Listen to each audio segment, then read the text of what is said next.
فأتت به قومها تحمله মরিয়ম যখন তার সন্তানকে নিয়ে লুকালয়ে আসলো তখন তারা বলল قالوا يا لقد جئت شيئا فريا يا أخت هارون ما كان أبوك امرأ سوء وما كانت أمك بغيا মরিয়ম যখন সন্তান নিয়ে আসেন তখন তারা বলল হে মরিয়ম يا أخت هارون ما كان أبوك امرأ سوء وما كانت أمك بغيا হে মরিয়ম তোমার বাবা তো মন্দ ছিল না এবং তোমার মা তো ব্যভিচারিণী ছিল না তুমি কি করলে ওমা কানাত উম্মুকি বাগিয়া ফাশারাত ইলাই মরিয়ম আলাইহিস সালাম ছেলের দিকে ইশারা করে দিলেন ঈসা আলাইহিস সালাম সারা বলল ক্বালু কাইফা নুকাল্লিমু মান কানা ফিল মাহদি সাবিয়া হে মরিয়ম এই শিশু সবেমাত্র জন্ম নিয়েছে ওই সন্তানটা কিভাবে কথা বলবে যখন তারা এই কথা বলল ঈসা আলাইহিস সালাম বললেন ইন্নী আবদুল্লাহ আমি হলাম আল্লাহর গোলাম আতানিয়াল কিতাব ওয়া জাআলানি নবিয়্যা আল্লাহ পাক রব্বুল আলামিন আমাকে কিতাব দান করেছেন এবং আমাকে নবী বানায়ে পাঠিয়েছেন সুবহানাল্লাহ তো আল্লাহ যদি বলেন ঈসা আলাইহিস সালাম জন্মের পরেই বলেন যে আল্লাহ আমাকে কিতাব দান করেছেন এবং আমাকে নবী বানায়ে পাঠিয়েছেন তো ঈসা আলাইহিস সালাম যদি জন্ম থেকে নবী হতে থাকেন তাহলে আমাদের নবী মুহাম্মদুর রাসূলুল্লাহ সাল্লাল্লাহু আলাইহি সাল্লাম কি 40 বছর বয়সে নবুয়ত পেয়েছেন হুজুর আকরাম সাল্লাল্লাহু আলাইহি সাল্লাম কুনতু নাবিয়্যান ওয়া আদামু বাইনাল মা'i ওয়াত তিন আমি তখন থেকে নবী যখন আদম মাটি এবং পানির মধ্যে ছিলেন অর্থাৎ আদমের কোনো অস্তিত্ব ছিল না তখন থেকে আমি নবী ছিলাম সুবহানাল্লাহ তো আল্লাহ পাক রব্বুল আলামিন মরিয়মে পেটে কিভাবে ঈসা আলাইহিস সালামের কিভাবে গর্ভধারণ করলেন এই সমস্ত ঘটনা আল্লাহ বর্ণনা করেছেন কিনা তাহলে বোঝা গেল জন্ম আলোচনা করা যায় না সে এইভাবে আরো অনেক ঘটনা আছে যেগুলো আল্লাহ পাক রব্বুল আলামিন কোরআন শরীফের মধ্যে বর্ণনা করেছেন আচ্ছা বলেন তো আপনারা কোরআন শরীফ মানুষের হেদায়েতের জন্য দেওয়া হয়েছে কিনা কোরআন শরীফের মধ্যে এমন কোন একটা আয়াত আছে কি যেটা মানুষের হেদায়েতের জন্য নয় যেটা থেকে মানুষ উপদেশ গ্রহণ করতে পারে না এমন কোন শব্দ বা এমন কোন আয়াত আছে কি এমন কিছু আয়াত নাই এইজন্য দেখা যায় কোরআন শরীফের কোন ঘটনা ধারাবাহিক বর্ণনা একমাত্র ইউসুফ আলাইহিস সালামের ঘটনা একসাথে সম্পূর্ণ বর্ণিত আছে কিন্তু আরো যে সমস্ত নবীর ঘটনা বর্ণনা করা হয়েছে ধারাবাহিকভাবে একসাথে কোনো ঘটনা বর্ণনা করা হয় নাই যখনই যেটা প্রয়োজন পড়েছে যেটা থেকে আল্লাহ মনে করেছেন যে ওটা থেকে মানুষ শিক্ষা গ্রহণ করতে পারে মানুষের জন্য উপদেশনীয় ওটাই আল্লাহ সেই সময় ওই অংশটা আল্লাহ পাক রব্বুল আলামিন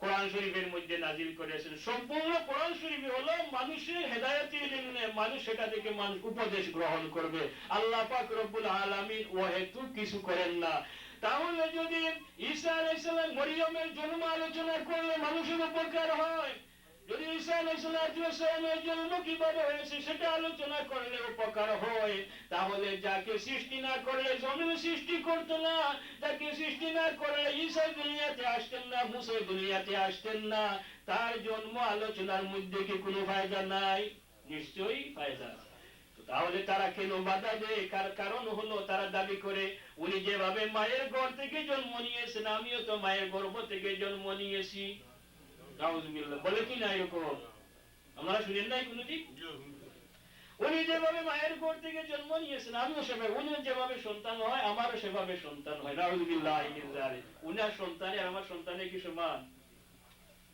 এই জন্য তারা ওই মানে এই ফুতুলি সাহেব রহমতুল্লাহ আলাইহি বলেন যে যদি বাঁশ ঝাড় কেটে ফেলো তাহলে তো বাঁশ না থাকলে বাঁশি বানাইবে কোথা থেকে বলতে বলতে এতটুকু বলে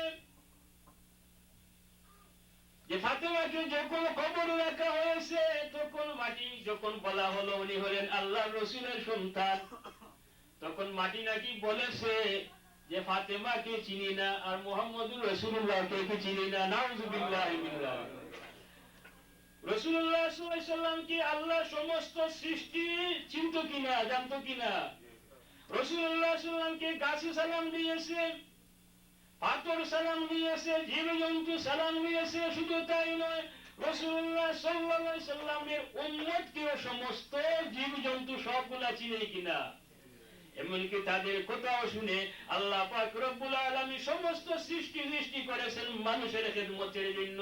আর যে মানুষের খেদমতের জন্য সৃষ্টি করলেন সেটা মানুষের বাধ্য হবে কি? হবে না, কখনো বাধ্য হবে না। এই জন্য দেখা যায় শুধু রাসূল নয়, বনের পশু, একটা জন্তু আল্লাহর ওলিকেও পরিচয় করতে পারে। ফুলতলি সাহেব কিবলা রহমতুল্লাহ আলাইহি যখন রামপুর পড়তেছিলেন, 18 বছর বয়সে বদর ভোরে সাহেব কিবলার কাছ থেকে খালাফতি পেয়েছেন। তখন থেকে ইনার পরিচিতি বেড়ে গেছে। ফুলতলি সাহেব কিবলা রহমতুল্লাহ আলাইহি রামপুর মাদ্রাসায় পড়েন। তখন এই রামপুর মানে একটা সার্কাস হয়েছিল, সেখানে সিংহকে এনেছিল মানে নাচ দেখে জন্য। তো নিয়ে আসছে সিংহ। মাদ্রাসার ছাত্র যারা, ওনার সাথী যারা, উনি মাথায় পড়তেছেন, ওনারাও গেছে। কিন্তু সিংহ যে পিঞ্জিরার ভিতরে রাখছে, আবদ্ধ আছে, তখন সে যে শুয়ে আছে আর দাঁড়ায় না। অনেক চেষ্টা করেছে, দাঁড়ায় না। তখন এই ছাত্র যারা গেছিলেন তারা মানে পরস্পর আলোচনা করতেছেন এখন কি করা যায়, এটা দাঁড়ায় না কেন, তাহলে দেখা যায় কোন পীর সাহেব এলাকায় পাওয়া যায় কিনা। তো এই জকিগঞ্জের এলাকার তফজলুল হক নামক একজন, উনিও তখন রামপুর পড়তেন, যে উনি ওই ছাত্রদেরকে বললেন যে তোমরা এক কাজ করো, আমাদের মধ্যে মাদ্রাসায় একজন পীর সাহেব আছেন, উনাকে যদি নিয়ে আসো তোমরা, তাহলে মনে হয় কাজটা হয়ে যায়। উনার কাছে সবাই গেল, জাফরতলি সাহেব উনার কাছে, উনি তখন ছাত্র, গিয়ে বলল যে আপনাকে আমরা নিতে এসেছি, যে এইভাবে একটা সিংহ আনছে, আমরা খেলা দেখবো, কিন্তু এখন সে শুয়ে আছে, কোনো অবস্থাতেই দাঁড়ায় না। বললেন সে দাঁড়ায় না, আমি কি করবো, আমার কাজ কি? না, আপনাকে যেতে হবে। তখন তারা ওনাকে বাধ্য করে বললো যদি আপনি ইচ্ছা করেন যান, তাহলে আমরা শক্তি দিয়ে আপনাকে নিয়ে যাবো। উনি রওনা হয়ে গেলেন, ওরা তো ওনার ক্লাসমেট। সেখানে যখন গেলেন, যাওয়ার পরে ওই যে পিঞ্জিরা যেখানে আছে, সামনে যেমনি গেছেন, এই সিংহ এটা বাদ করে দাঁড়িয়ে গেছে। সুবহানাল্লাহ। ফুলতলি সাহেব কিবলা রহমতুল্লাহ বললেন যে মনে হয় এতক্ষণ ধরে সে শুয়ে আছে, ভালো লাগতেছে না, এই জন্য দাঁড়াইয়া গেছে। আল্লাহর ওলিরা তাদের কাছ থেকে কোনো কেরামত প্রকাশ পেলে সেটা তারা জাহির করতে চান না। সুবহানাল্লাহ। তো ফুলতলি সাহেব কিবলা রহমতুল্লাহ দেখে এটা বুঝতে পেরেছিল যেটা ইনি হলেন আল্লাহর ওলি, যার জন্য যখনই দেখেছে তখন তার তাজিম আছে, সম্মান আছে, সে শুয়ে থাকে নাই, দাঁড়াইয়া গিয়েছে। সুবহানাল্লাহ। খাজা মঈনুদ্দিন চিশতি রহমতুল্লাহ আলাইহি যখন আজমিরি গিয়েছিলেন, উটের বাতান যেখানে উট বেঁধে রাখতো, ওখানে উনি কি আস্তানা করেছিলেন, ওখানে বিদায় করে দিল, চলে গেলেন। তারপরে যখন দেখা গেল ওখানে উট সব নিয়ে আসছে, সবাই শুয়ে আছে আর উঠে না। সত্যি কিনা সমস্ত ঘটনা? তো আল্লাহর ওলি যারা সব কিছু চিনে, এরপরে যদি কেউ বলে যে ফাতেমাকে মাটি চিনে না, আর হুজুর আকরাম নবী সাল্লাল্লাহু আলাইহি ওয়াসাল্লামকে মাটি বলে না, আমি ওকে চিনি না, আউযু বিল্লাহি মিন যালিক। ওদের রাসূল সাল্লাল্লাহু আলাইহি ওয়াসাল্লামকে নিয়ে কোনো মহব্বত আছে কি? রাসূলুল্লাহ সাল্লাল্লাহু আলাইহি ওয়াসাল্লামকে নিয়ে ওদের কোনো শ্রদ্ধা নাই, এই জন্য তারা বলে, এমন কি বলতে বলতে বেলে ফেলে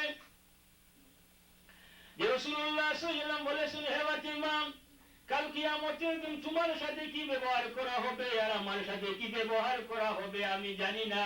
নাউযু বিল্লাহি মিন যালিক। আচ্ছা আপনারা বলেন তো, হুজুর আকরাম সাল্লাল্লাহু আলাইহি ওয়াসাল্লাম এই দুনিয়া থেকে যাবার 6 মাস পূর্বে ফাতিমাকে খানে খানে কি কথাটা বলেছিলেন? হুজুর আকরাম সাল্লাল্লাহু আলাইহি ওয়াসাল্লাম এই দুনিয়া থেকে যাবার 6 মাস পূর্বে ফাতিমা রাদিয়াল্লাহু আনহা খানে খানে কি বললেন? ফাতিমা কাঁদা শুরু করলেন, আবার কিছুক্ষণ পরে কিছু বললেন, হাসা শুরু করলেন। আয়েশা রাদিয়াল্লাহু তাআলা আনহা ফাতিমা রাদিয়াল্লাহু আনহাকে জিজ্ঞাসা করেন, হে ফাতিমা, তুমি দেখলাম প্রথম কাঁদতেছো, তারপরে আবার দেখলাম হাসতেছো, তার কারণ কি? উনি বললেন, রাসূলুল্লাহ সাল্লাল্লাহু আলাইহি ওয়াসাল্লামের গোপনীয়তাকে আমি প্রকাশ করব না।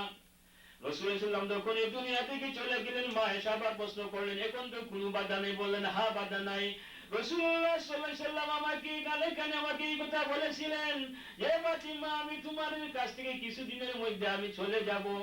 তখন আমি কাঁদা শুরু করলাম, আবার কিছুক্ষণ পরে আমার কাঁদা দেখে রাসূলুল্লাহ সাল্লাল্লাহু আলাইহি ওয়াসাল্লাম আমাকে বললেন, হে ফাতিমা, তুমি হবে বেহেশতি রমণীদের সর্দার, সাইয়্যিদাতু নিসাই আহলিল জান্নাহ, তুমি হবে বেহেশতি রমণীদের সর্দার।